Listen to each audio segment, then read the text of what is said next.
Today we're going to talk about crisis management and contingency planning. This is higher level only. Crisis management is what you do when something unexpected happens and is not good news. So for most of you that might be if you lose your smartphone. It could be if you lose your wallet. It could be if you go, oh my golden gosh, where are my keys? I can't get into my house.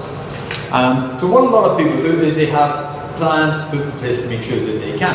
So for example, if I lose my keys, which very rarely happens, I have left keys in my office drawer, so I can come back to my office and pick up the keys. My wallet never leaves my person. Pretty much once I'm outside of my apartment, my wallet stays here. I don't take it out, I don't put it into any other bag. It stays on my person. And even now you can see I'm putting my keys in my pocket. They never leave my left pocket. Okay, for a business obviously, they have different sorts of crises. Right? This is obviously a big crisis. This is after a tsunami, which happened about 12 years ago. And obviously it has a very, very big effect on things like hotels. But nevertheless, companies need to have things put in place to try and face that crisis. Now, crises happen quite often for businesses. Obviously, even small crises through to big crises. Alright, so for example, there can be product recalls. So this is taken from the Shanghai Daily a couple of days ago. So Shanghai asks IKEA to investigate product safety after US recall. It's kind of why has not been introduced in Shanghai. Company leader making a poor personal decision. This Harvey Weinstein, I can't speak to you about what he did number of times, but nevertheless he was removed from his own company because of poor personal decisions. There might be things like natural disasters that we mentioned, and there could be other crises. What happens if your supplier goes bankrupt? So companies face these crises, but they have to try and make sure as much as possible that they can plan for those crises and have actions they can put into place reasonably quickly. Now, this is a potential crisis. I'm recording this December 2017. This could be a problem in 2018. All right. A lot of American hospitals are running out of these wonderful saline bags. All right. Right down from we call them the drip when you're in hospital. Okay. And this is happening for three reasons. Right. First of all, Baxter, they're the biggest supplier of US hospitals. There was a big Hurricane Maria in Puerto Rico, which affected the factories, so they couldn't produce any. Right? The second biggest company, Braun Medical, has had problems with their leaky saline bags, so the American government have been complaining to them about that. ICU Medical, who are a big company, they haven't been able to increase production fast enough to make up for the shortfall here. All right. So the short-term solution for coming from the United States is that they're going to allow imports from other places in the world. Okay. Now, this is an example of how not to react in a crisis. There are many, many videos on YouTube if you want to watch this. This has to do with the Exxon Valdez. So basically, what happened? You have a big oil tanker, it runs aground, lots of oil escapes the oil tanker, and you get this. Lots of wildlife and what have you dying. And obviously, lots of oil spreading out in the sea is not good news anyway. Okay? And the company Exxon did not react particularly well. Okay? So during the first 2 days, the weather was calm. They didn't do enough to try and contain the spillage. Then the weather turned a little bit worse, at which point then it's very difficult to do anything. They were criticized because they didn't communicate very, very clearly. The local mayor in the town called Valdez, so Exxon's company, Valdez is the local town, complained because they said Exxon didn't do the things which they said they were going to do. And then thirdly, Exxon's chairman was interviewed, and during that interview he said it was not his job to know about the plans which Exxon were going to put into place. So that kind of like suggests that maybe Exxon, or certainly this chap, didn't care. Okay, so that's how Exxon got a lot of bad publicity. Now, how to react better in a crisis. This has to do with Johnson & Johnson, and again, there's lots of videos and literature available on this. You can read about it in greater depth. They make Tylenol. If you get sick, you take Tylenol. Hopefully it eases your sickness. Someone put poison capsules into the bottles of Tylenol. 7 people died, regrettably.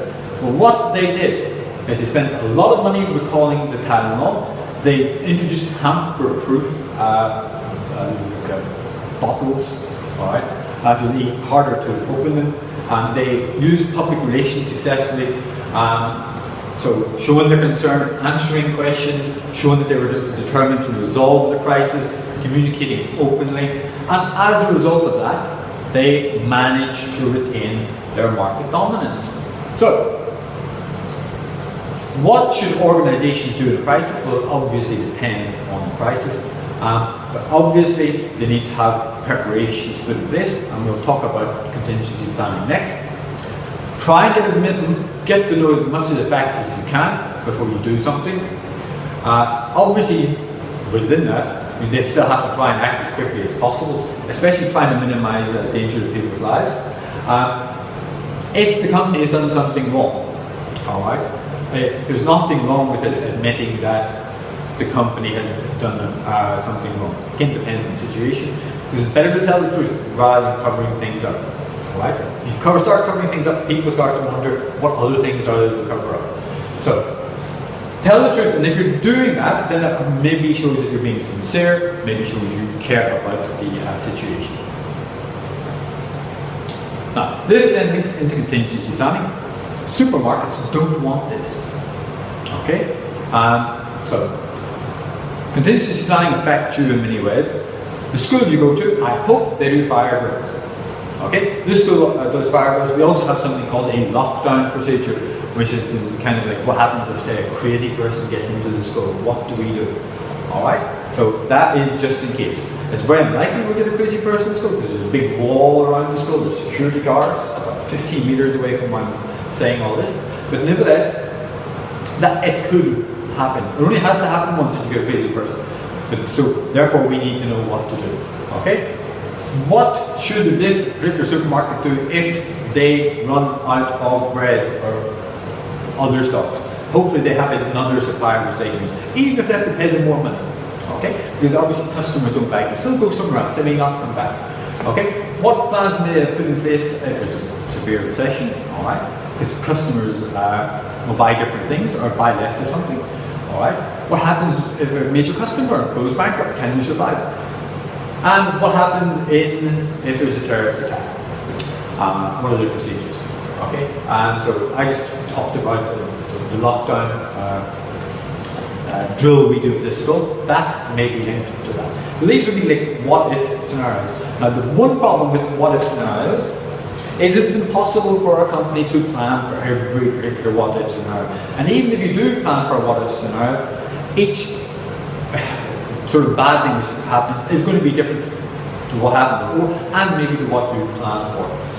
Okay? And obviously it takes time for the management and the people inside the business to actually plan for that what if scenario. And that might be time when they can be more productive doing other things. If you have salespeople not involved in the process of selling stuff because they're involved in meetings, well obviously that may not be good for the company. Because they're not selling stuff. Right. But nevertheless, it is important that businesses have some sort of plan in place. Okay, because then people, once they've had the plan explained to them, at least then they know there are certain steps which are going to need to be taken place, even if the plan does start being changed to suit the crisis which has happened. Okay, so that might be who's in charge and what are the general steps which are going to be put in place if this bad thing happens. Okay. Crisis management contingency planning has turned up on the exam as a 12-mark question in the old syllabus. It turned up as the big question on the exam paper on paper 1. I remember when I looked at it and I went, oh my gosh. Alright, so although it comes right at the very, very end of the syllabus, right at the end of operations management, it has turned up on the paper number 4 as a 12-mark question. So do be prepared for it. Okay? So this is some of the contingency planning you can introduce yourself. Make sure you've studied crisis management and contingency planning. That's all.